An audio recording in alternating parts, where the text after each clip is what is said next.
अस्सलामुअलैकुम रहमतुल्लाहि व बरकातुहू। My YouTube friends, welcome back to my channel. Hope कि आप लोग बिल्कुल ठीक ठाक हैं। पाक से यही दुआ है कि आप लोग हमेशा सही सलामत रहे, खुश रहे अपने अपने घरों में, अपनी फैमिली के साथ। आमीन सुम्मा आमीन। नमाज़ पढ़ा कीजिएगा, नमाज हम पर फ़र्ज़ है। सबसे पहले अपनी बहनों का शुक्रिया अदा करूँगी, कल सब ने मुझे वेलकम किया। देखिए, लोग कम हो सही आपके साथ, लेकिन दिल से हो, तो मैं इस चीज़ से बहुत खुश हूँ कि मेरे साथ जितने भी हैं, थोड़े लोग हैं लेकिन दिल से मेरे साथ जुड़े हुए हैं। आप सबका बहुत बहुत शुक्रिया। मैं इसलिए नहीं आ सकी कुछ दिन, लास्ट 8 या 10 दिन से मेरी तबीयत काफ़ी डाउन थी और मुझे समझ में भी नहीं आ रहा था कि मैं क्या बोलूँ इनके बारे में। मतलब इनका कहानी ख़त्म ही नहीं हो रहा। आज 2 साल से इनके बारे में बोल बोल बोल बोल मतलब सुनती आ रही हूँ लोगों को बातें करते हुए, लेकिन कहीं से भी कुछ एंड नहीं हो रहा है। जहाँ ख़त्म होने वाला होता है या व्यूज़ डाउन होती है, वहाँ कोई ना कोई नया ड्रामा आ जाता है, नया कोई ना कोई स्कैंडल खड़ी हो जाती है। तो इनका ये सब चीज़ें कभी ख़त्म नहीं होगा। और ये जो रिएक्शन वालियाँ हैं, जो सर को घुमा घुमा के नाते और गाने सुनाती है, ये सारे मिले हुए हैं, ये सारे मिले हुए हैं, ये मिलकर प्लान करके इस तरह की बातें करते हैं। आप लोग देखेंगे जाकर, बुरा जिसके बारे में बोलेंगे उसको भी देखेंगे, अच्छा जिसके बारे में बोलेंगे उसको भी देखेंगे। तो ये इनका ट्रिक है, ये सारे मिले हुए। उससे क्या होता है, सितारा सलमा सबको व्यूज़ मिलता है इनके रिएक्शन के बाद, और इनको भी व्यूज़ मिलता है, इनको भी लोग देखते हैं। मुझे तो ऐसा लगता है रिएक्शन वालियों को, यूट्यूब वाले जो सितारा है, उससे ज़्यादा तो रिएक्शन वालियों को शायद आजकल बॉलीवुड जाने का ज़्यादा शौक चढ़ा है। हर बात में गाना, हर वर्ड में गाना, हर चीज़ में अदाकारी। मुझे ऐसा लगता है उनके दिल में भी तमन्ना है कि हमारा इंडिया का कोई डायरेक्टर या प्रोड्यूसर इनको देख के अपने मूवी में इनको कास्ट कर ले। मुझे ऐसा लगता है, फील होता है इनकी एक्टिंग और अदाकारियाँ देखकर, क्योंकि ये खुद को शायद हीरोइन समझती है। एक नॉर्मल रिएक्शन तो देते ही नहीं है, मुंह हाथ हर चीज़ को घुमा घुमा के अदाएँ एक्टिंग ये कर करके, तब अल्लाह के घर जाकर भी इनमें कोई बदलाव नहीं है बोल के अल्लाह के घर से आकर तो और भी ज़्यादा गाना शुरू कर दिया इन लोगों ने। किसी का भी नाम नहीं ले रही हूँ, किसी इंसान का नाम नहीं ले रही हूँ, बस मैं बोल रही हूँ, खुद आप लोग देख लें। वही स्टोरी जो आयशा का था वही ज़हरा का भी है। मतलब इनकी फैमिली में शादीशुदा औरतों का रिकॉर्ड है, लड़कियों से ज़्यादा शादीशुदा औरतों का रिकॉर्ड है।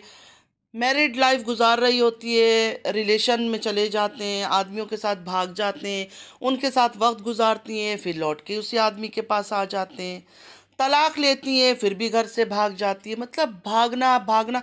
इनको तो किसी मैराथन में पार्टिसिपेट करना चाहिए। शायद इन्होंने अपने घर को भी वही समझ लिया है, वरना हर कोई भागने के चक्कर में क्यों पड़ा हुआ है। मतलब इज्जत इनको रास नहीं आती, इज्जत से ये कुछ कर नहीं सकते, सिर्फ भागना होता है मर्दों के साथ। शादीशुदा होकर भी भाग रही है, तलाकशुदा होकर भी भाग रही है। आखिर क्यों, क्या वजह है इनके भागने का? ऐसा क्या होता है इनके घरों के अंदर जो ये वक्त से पहले इतनी बिगड़ी हुई होती है कि एक आदमी से शादी करने के बाद भी इनको चैन नहीं पड़ता है, दूसरे के साथ फिर भाग जाते हैं ये लोग। मुझे तो लगता है इनको ये भी नहीं पता कि तलाक लेने के बाद भी कोई इद्दत होती है, आदमी मरने के बाद भी इद्दत पूरी करनी होती है, कुछ भी इनको नहीं पता शायद। सारा की वालिदा के ही मैंने सुना कि शादी क्या, जब उनके हस्बैंड की डेथ हुई फ़ौरन उन्होंने शादी कर ली, कि वो इद्दत वगैरह पूरा नहीं करना होता था। कुछ भी इनका मतलब सब कुछ अनोखी है। कौन सी इस्लाम को मानते हैं, कौन सा दीन को मानते हैं, मुझे नहीं पता, लेकिन इन बातों पर रिएक्शन वालियाँ कभी बात नहीं करेंगी। सिर्फ मर्च मसाला जहाँ लगा सकती है, उसने घर खरीद लिया, उसने ये ले लिया, वो कहाँ घर ले रही है, धोखा धोखा, ये सब बातें बस कर रहे होते हैं। ज़रूरत की बातें करो ना। मुसलमान हो माशाल्लाह, अल्लाह के घर से आए हो, उम्रा करके आए हो, तो दीन की तरफ ज़्यादा रोशनी डालो। हर वक्त चुगलखोरी, गिबतें, क्या यही चीज़ें रह गई है? फिर अल्लाह का घर का नाम आता है तो रोना निकल देते हैं, आंसू निकल पड़ती हैं इनकी आंखों से। इतना अल्लाह से प्यार है, इतना अल्लाह से मोहब्बत है, तो जो चीज़ें आप लोग कर रहे हो अल्लाह को तो ये सब चीज़ें नहीं पसंद। सारा दिन गिबत गिबत गिबत बैठ के इसकी उसकी उसकी, इसकी पूरे ख़ानदान को छोड़ क्यों नहीं देते हो? किसी और पर रिएक्शन दे दो, कोई और चीज़ों पर रिएक्शन दे दो। यूट्यूब भरा पड़ा हुआ है चीज़ों से। बात मेरी समझ नहीं आई, मुझे आप लोग बताना। देखिए, मुझे नहीं पता, मैं नहीं जानती पाक ब्लॉग कौन है, पाक ब्लॉग कौन है मैं नहीं जानती, लेकिन पूरे रिएक्शन वालियों में से पाक ब्लॉग को ही क्यों चुना गया कि ये सिस्टर है? मतलब दाल में हो सकता है कुछ काला हो, मुझे नहीं पता, मैं किसी बात का भी गारंटी नहीं ले रही हूँ। हमेशा मैं बोलती हूँ कि मुझे हकीकत में कुछ नहीं पता, लेकिन मुझे इस चीज़ पे शक हो रहा है कि आखिर वो जो पाक ब्लॉग वाली, मैंने सुना वो हर दूसरे दिन आके सफाई देती है कि वो उनकी बहन नहीं है, वो इस ख़ानदान की नहीं है, ऐसे ख़ानदान का होना, मतलब गाली गलौच वो कर देती है। और सितारा के पर भी जब वो रिएक्शन देती थी या जिस पर भी इनकी ख़ानदान पर डीवीडी, तो मैं सुनती थी कि गालियाँ भी करती थी, बददुआएं भी देती थी। मुझे पता है कि हम लोग पराये लोग हैं, अगर हम इन पर रिएक्शन देते हैं, गुस्से से भी रिएक्शन देते हैं, फिर भी बददुआ देने का कहाँ वो आ रहा है। बददुआ का सीन तो उस वक्त होता है जब हमारा अपना कोई हमें ज़ख्म दे, अपना कोई हमें चोट पहुंचाए, जिसको हम पर्सनली जानते हैं। अगर ये बंदी उनको जानती नहीं है तो ये उनको किस चीज़ का दुख है। अब देखें, ये जो नजमा है, नजमा आ गई डीडी को चैलेंज करने, क्योंकि डीडी कल मैंने सुना ड्रामा कर रहा था, जहरा जोहरा पता नहीं क्या ड्रामा कर रहा है, इसका तो मैंने देखा भी नहीं है वीडियो, मुझे किसी ने बोला है। तो नजमा से मैं ये कहूँगी कि डीडी को चैलेंज करने के अलावा आपके पास और कोई काम नहीं है। आपकी बहन है ना तीसरी वाली, आप उसको जानती हो, कहाँ रहती है, कहाँ बसती है, कहाँ नहीं है, तो आप ही उसका सामना करा दो। नकाब में आ जाए और सामने नहीं आ सकते तो आप वर्ड सुना दो। आपके पास तो अपनी बहन की आवाज़ होगी, आप लोग तो टच में होंगे ना।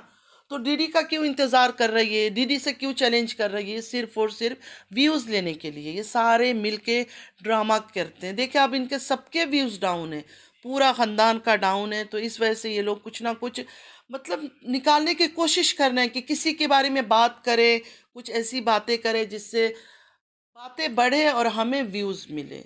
जब बात बढ़ती है ना, चाहे किसी के ऊपर भी, तो देखें हम उसको भी देखते हैं, इसको भी देखते हैं, दोनों तरफों को जाकर देखते हैं, चाहे किसी को हेट करे चाहे पसंद करे। तो यहाँ भी वही खेल चल रहा है। नजमा अगर सच्ची है, डीडी को तो छोड़ दो, मैं तो उसके बारे में बात ही नहीं करती हूँ। नजमा अगर सच्ची है तो अपनी जहरा जो इसकी बहन है उसकी आवाज़ ये खुद क्यों नहीं सुना देती है? सारी आवाज़ें ये खुद सुना दे। डीडी को कह रही है पाक ब्लॉग वाली हमारी बहन नहीं है, ये नहीं है, वो नहीं है, लेकिन तुम अपनी बहन की आवाज़ खुद सुना दो, बात ख़त्म हो जाएगी, दी एंड। और मैं तो उस रिएक्शन वाली को बोलूँगी जिनकी दराज़ों में हमेशा चीज़ें जमा होती है, बंद होती है, क्योंकि मुझे ऐसा लगता है उनको बहुत ही प्राउड फील करती है अपने आप पर कि इतना घमंड है उनके अंदर। कुछ औरतों को मैंने देखा यूट्यूब में, मतलब रिएक्शन देती है ना, तो ये कहती है कि हमारी वजह से ये हो रहा है, हमने ये कहा था तो ये हो गया, हमारी देखकर लोगों ने ये बातें कर ली। तो मैं तो उनसे कहती हूँ कि बिल्कुल वीडियो प्रूफ हर चीज़ लाकर आप लोग सामने रख दो। क्यों नहीं आप लोग चाहते हो कि ये गंद ख़त्म हो, इस ख़ानदान का गंद ख़त्म हो? इसलिए नहीं ख़त्म करना चाहते हो कि आप लोग माल अच्छा खासा कमा रहे हो, दिन में 2-2 वीडियो डालते हो, घंटे घंटे की वीडियोस होती है, 25-25 मिनट की वीडियो होते हैं, अच्छे खासे व्यूज़ आते हैं आपको, क्योंकि आप लोग मिर्च मसाला अच्छा मिलाते हो, तड़का जो है ना ज़बरदस्त लगाते हो, और लोगों को यही चीज़ें देखना पसंद है, और वही चीज़ आप लोग उनको दे रहे हो, उल्लू बना रहे हो। रियलिटी अगर बोला जाए तो सारे व्यूवर्स को सिर्फ और सिर्फ उल्लू बना रहे हैं और अपने साथ घुमा रहे हैं। आप लोग मुझे बताना कि आप लोग को क्या लगता है कि इतनी औरतों में, इतनी रिएक्शन वाली में इन्होंने पाक ब्लॉग वाली को ही क्यों चूज़ किया, उसी के ऊपर उंगली क्यों उठाई कि ये तीसरी बहन है? अल्लाह को बेहतर पता है क्या सच है क्या झूठ है, लेकिन बस मुझे एक शक आ रहा है छोटा सा। देखिए इंसान है हम लोग, बात तो कर सकते हैं ना हर कोई। तो आप लोग बताना मुझे कि आप लोग को क्या लगता है। और मैं धीरे धीरे थोड़ा थोड़ा सा रिएक्शन दूंगी। आप लोग को पता है मैं ज़्यादा हेरा फेरी इधर उधर की बात कर नहीं सकती हूँ, और मेरा दिल भी नहीं है। मेरा दिल हमेशा अपने दीन की तरफ, इस्लाम की तरफ, ये सब बातें करने का होता है।